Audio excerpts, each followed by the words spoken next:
Okay, let's finish up with the Trayvon Martin debacle. ABC ABC reported that a police surveillance video showed no sign of Zimmerman's bleeding or abrasions, only to discover an enhanced version later. How convenient. The media and others went out of their way to call Zimmerman white to enhance the racial narrative. Upon discovering that his mother was Peruvian, they invented the term white Hispanic to keep the word white in the conversation. State Attorney Angela Corey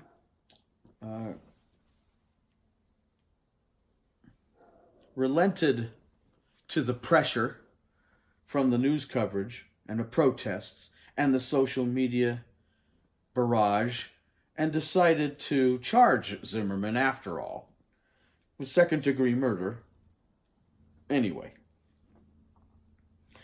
And a jury of 6 women found him not guilty. The media pushed racism, the racism angle, of course, despite verifiable colorblindness of George Zimmerman, who had dated black women in his past, who tutored black children, and once even stood up for a black homeless man against the police. He had black relatives, and he voted for Obama. All this was known but ignored. An aftermath of violence, mostly ginned up by the media and the Department of Justice, saw 3 separate hate crimes by Trayvon supporters, ignored by the media, of course, along with numerous assaults. Martin's friend, Rachel Jean Tell, may have actually been the one who pushed Trayvon into confronting Zimmerman. After Zimmerman called the police and was told not to follow him, he did not follow him. He knew where he was by instinctually roaming around, but he didn't actually follow him. Trayvon went to a house where his friend was, this Rachel Jean Tell. And it is believed now that Jean Tell might have told Trayvon to go out and deal with Zimmerman, who he saw in the neighborhood watching him. Not necessarily following him, but watching him. I think Zimmerman was at his mailbox when Trayvon came out and confronted him. And he got in Zimmerman's face, and that's when they started to tussle. It was not the other way around, as the people in the media tried to make it seem. Now, look, George Zimmerman was not a perfect guy. Later on, he got his butt in trouble, and he's not ever going to be Citizen of the Year. And I'm not trying to say that he is. But what we are trying to say here is the media got it all wrong. I mean, all of it. And didn't care, because the narrative had to be spoken. White George Zimmerman against black Trayvon Martin. Obviously, has to be. This is hate crime. Except it wasn't.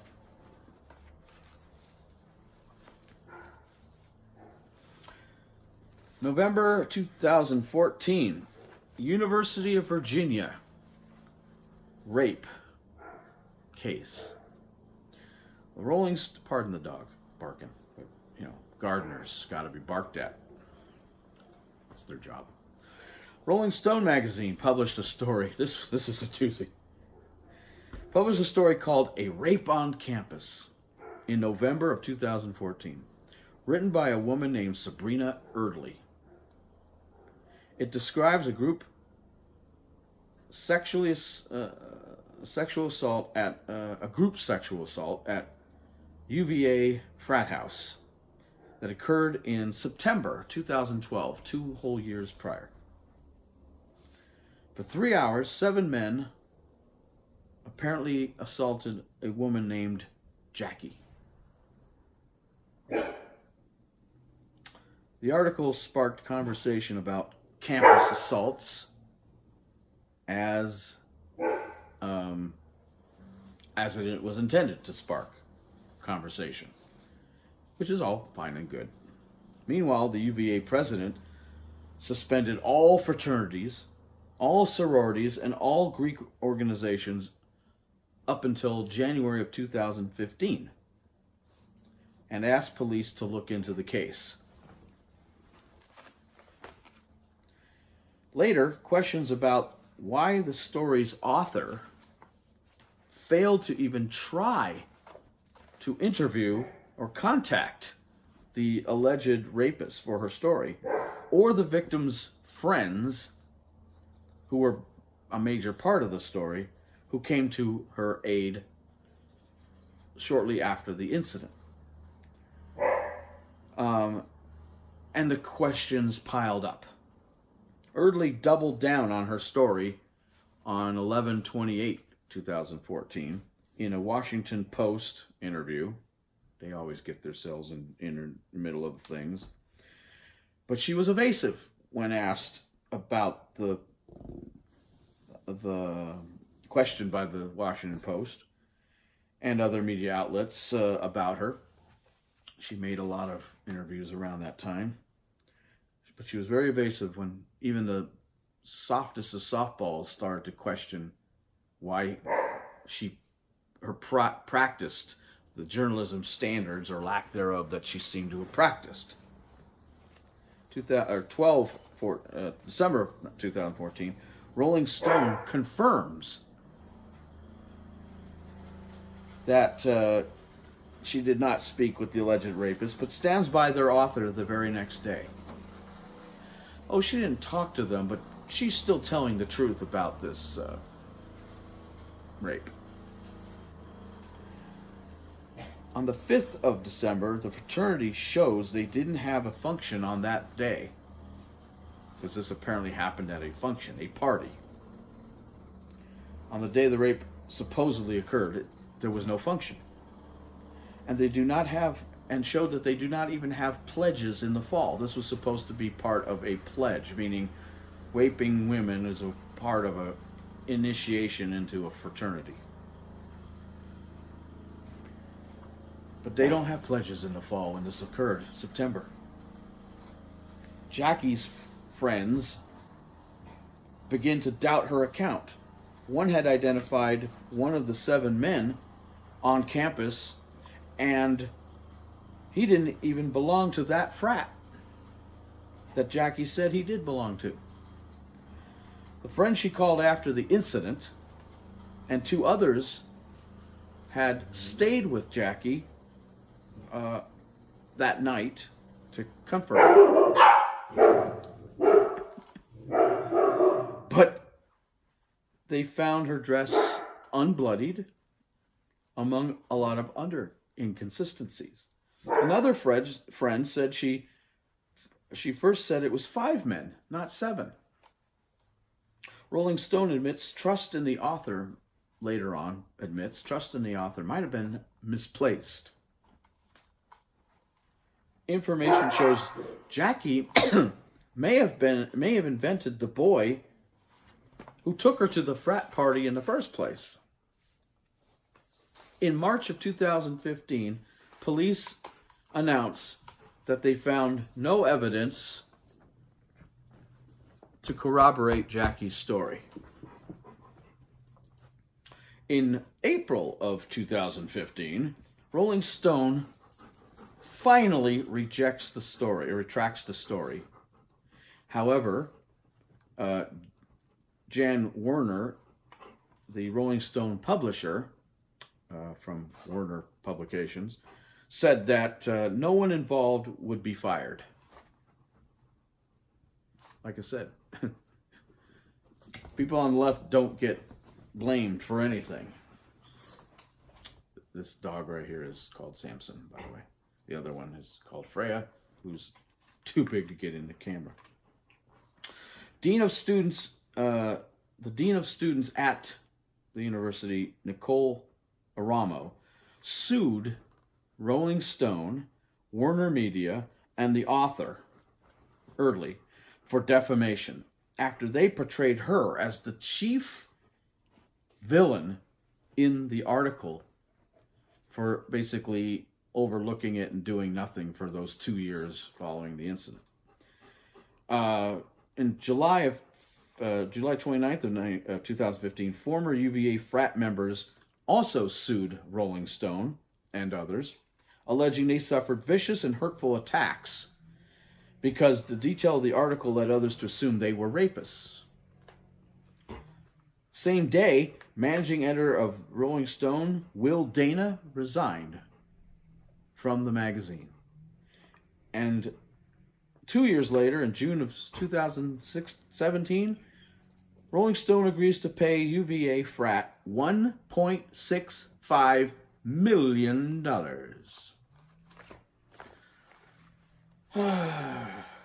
Rush to judgment, right? In March 2015, CNN anchor Brooke Baldwin and guests on her show wanted to be very careful not to brand Jackie as a liar. One argued only about 2% of rapes that are reported to the police or authorities are false. The FBI says the number is actually 8 to 9%. But this is a very difficult and complex thing to quantify. How do you quantify the percentage of people who come to report a rape actually were raped? It's very hard to do, actually, in reality. Doesn't matter. Jackie never reported the crime to any official. So why was this dumbass on CNN saying that only 2% of rapes that are reported are false in order to make Jackie seem like she was telling the truth? She never reported it in the first place. Nice stat, even if it is wrong, but nice stat. Too bad it didn't apply to anything.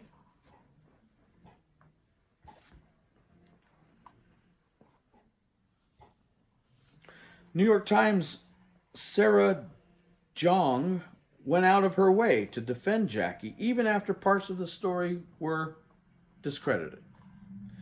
November 19th, 2015, Liz Sakuro of the Daily Beast, another left-wing birdcage liner, writes an article that shows how emotionally involved some in the media got. She was also raped, apparently, and said that she vomited, the poor dear, when the Rolling Stone story was retracted. How dare they take back the story when it's proven false? How dare they? She cited how the case somehow helped rape apologists. What's a rape apologist? There are people out there who actually say, no, rape is a good thing and apologize for rapists? What the hell is a rape apologist?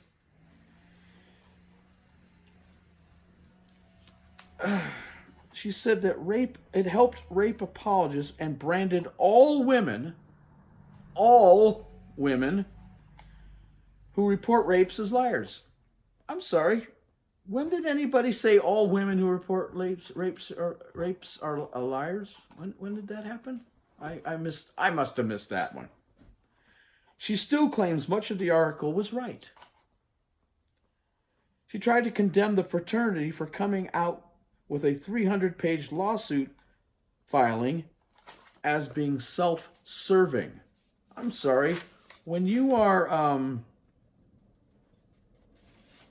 being excoriated and attacked and your reputation is going down the crapper because of the bad doing of a lying person and the media and a journalist, so-called, you have every right to defend yourself as strong as you were attacked. And yes, it is self-serving, and that's the whole frickin' point of it? What is wrong with it being self-serving? If you're serving to exonerate yourself when you are innocent. Let us now go to Ferguson, Missouri, shall we? August 2014. Things start to get really, really ugly.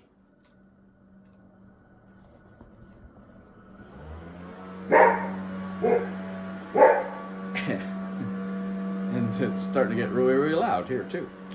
Michael Brown, a 6'3", nearly 300-pound black 18-year-old, entered a convenience store with his friend Dorian Johnson one morning, where he robbed the clerk of a box of cigarillos.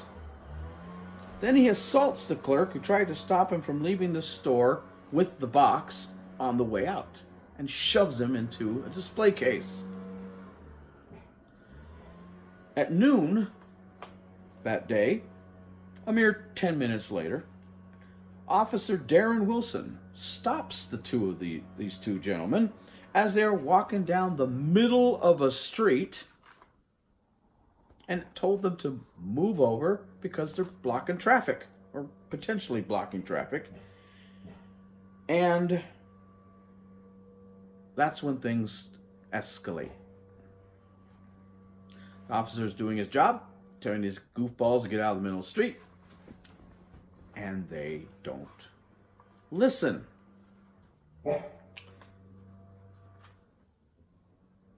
Wilson had to back the car up 10 feet to re-engage with Michael Brown. His friend wasn't doing much talking, but Michael Brown was calling out after the officer and cursing at him. Brown approached, I should say, the police vehicle while Wilson was still in it. Several words were exchanged, and eventually, at some point, Brown reached into the vehicle and hit Wilson several times. Wilson pulled his gun, in this case, because he was somewhat in a position of being unable to defend himself.